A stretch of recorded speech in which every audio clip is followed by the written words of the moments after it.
kaza ubwenge rero mwana wanjye, ngaho genda ku ishuri ugenda amahoro kandi ntukagende urangara mu nzira.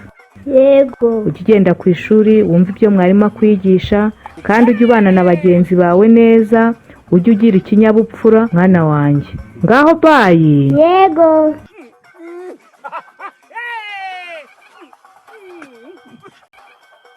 Kaze bre.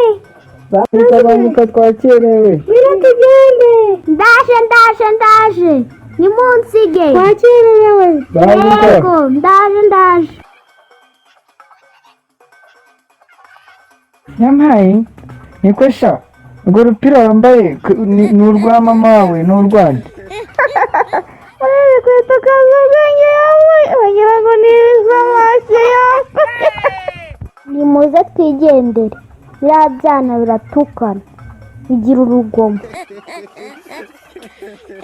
Uyu munsi turiga ku ndangagaciro z'umuco nyarwanda. Ninde wambwira imwe muri izo ndangagaciro? Ni njyewe. Harimo kwihesha agaciro, kugira ikinyabupfura, gukunda umurimo. Indangagaciro ni ikibindi n'igicuma. Ariko kiyo mwabaye igihe cyose uvuga ibintu biterekeranye gusa. Niba baragusonze mu yefu rero byarancanze rwose.